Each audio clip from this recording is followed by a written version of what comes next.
Welcome back to the shop. So we've got it easy these days.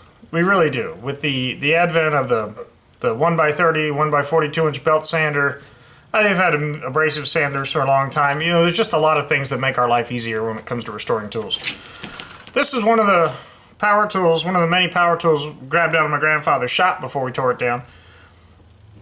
And I couldn't imagine that, you know, at least when it comes to me, that I would not enjoy restoring tools if I had to use this beast all day long.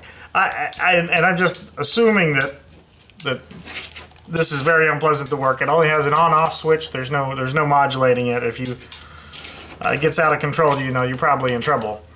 And these flailing wheels, we've seen these before. I think they still sell them. However, I doubt anybody in their right mind uses these. That's my guess. You know, feel free to comment if if there's an application or somebody that uses these all the time. However, you know, for just the sake of doing it, I think it'd be fun to clean this tool up and see what it looks like. I have no doubt in my mind that I will not use this in the future. If it runs, we'll test it. If it doesn't run, we'll hang it on the wall for posterity.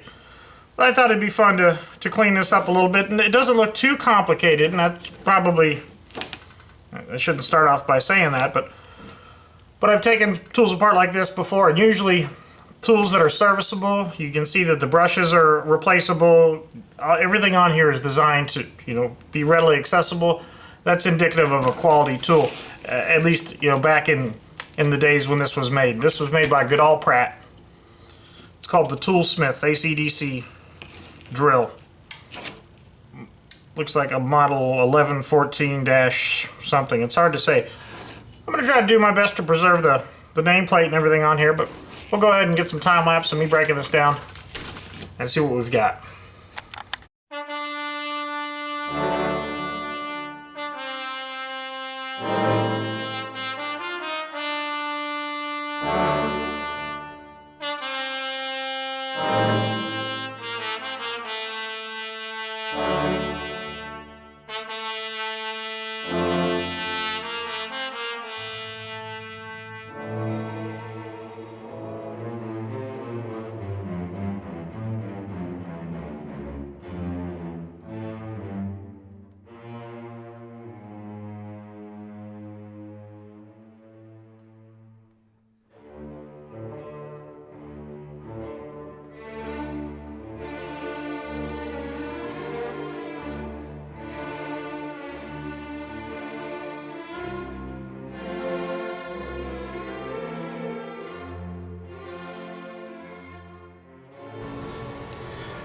So far it's coming apart okay.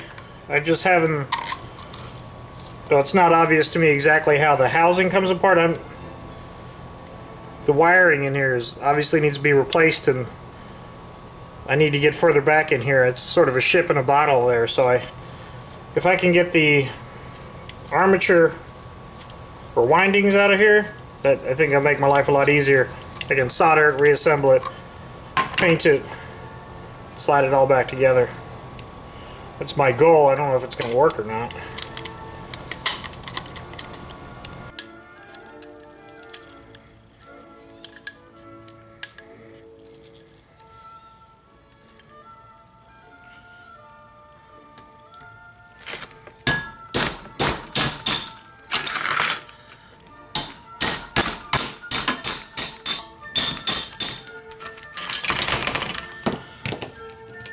What a nightmare.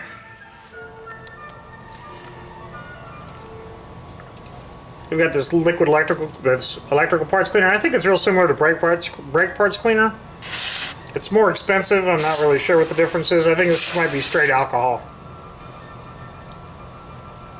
We'll let this dry, and we'll parts wash the rest of this stuff.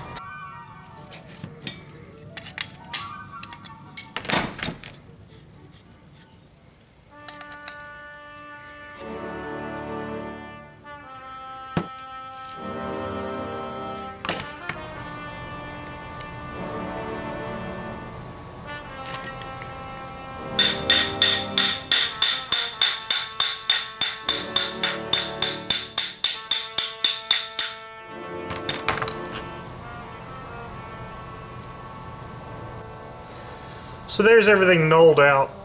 It's not completely clean yet. I've got it by and large degreased, but I need to go through and get the rest of the chowder off each one of these components and begin the electrical work that goes along with this, which is soldering and heat shrinking this stuff together, which shouldn't be too tough, I'm hoping. And I don't know how clean I'm going to get this. I'll continue to clean it up, but I don't want to wipe off the... I don't know what I'm going to do. But I'll get that a little bit more cleaned and we'll start reassembling. But sometimes it's nice to knoll the stuff out and be able to see what we're looking at. There's not that many components in the scheme of things. I do have one additional thrust bearing in here that's missing a ball. I don't know if you can see that little bearing in there. But I left that in there so I didn't lose any more. What you're not seeing here is the little flappy flail thing and the chuck that is in a bucket of citric acid. We'll let that go for a day or two and it should be nice and cleaned up. I've been having a lot of really good luck with the citric acid lately. It's got everything, doing a good job taking the rust off. I've got to be a little bit careful with the parts solvent that I have. I noticed that it started to gnaw away at whatever this material is. Usually it's a fiber of some sort that's resistant to grease and oils, but in this case it seems to be detrimental to it. So I'm not going to put it in the parts washer anymore. We're going to move on to trying to remove the plate on here. I'll have to grind these rivets out of the back side. That way I can remove the plate, finish this without damaging the plate. So I ground those rivets out. Hopefully I can poke those things out with too much trouble.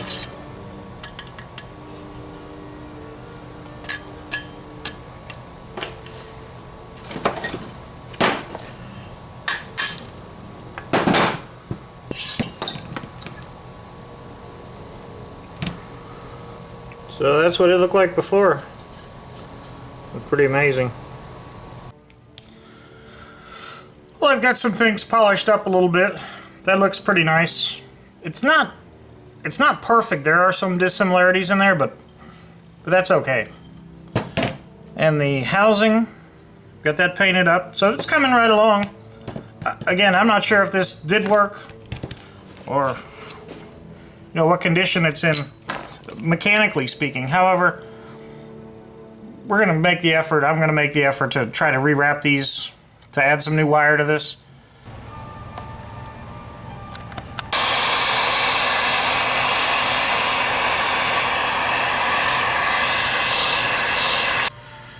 So here's where this video really goes off the rails.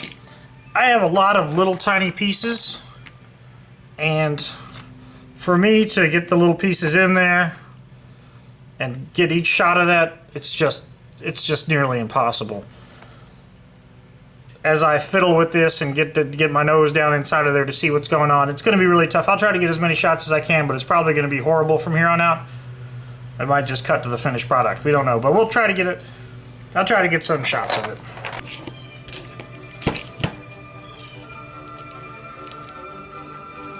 So this is a real ship in a bottle. Now I've got to try to get the little springs on each of the bushing brushes, so I'll push those on.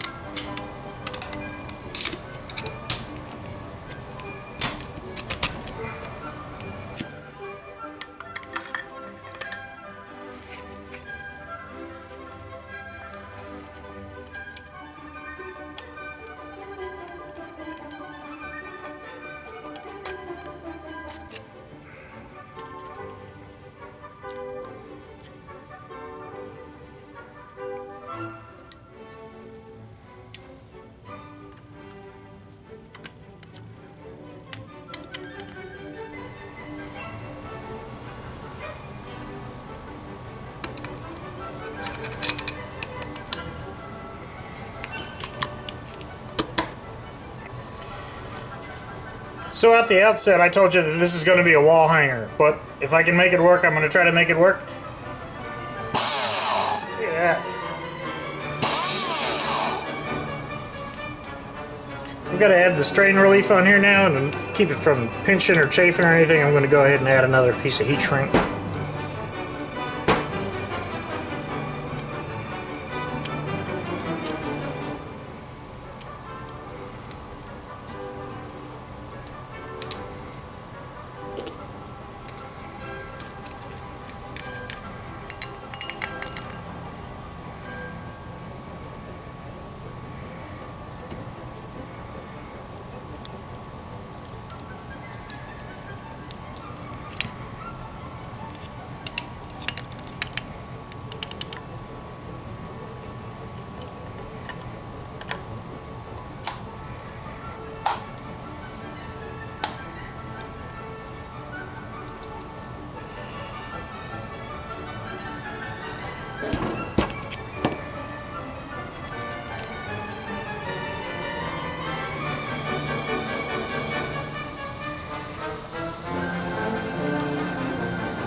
Man, the stuff I do for YouTube.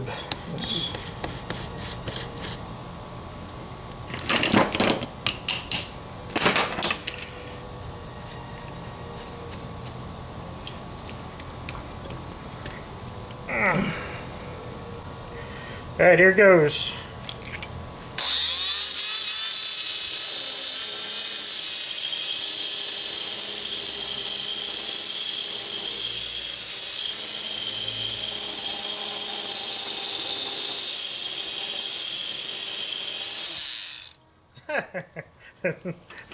That's scary, but it works pretty good.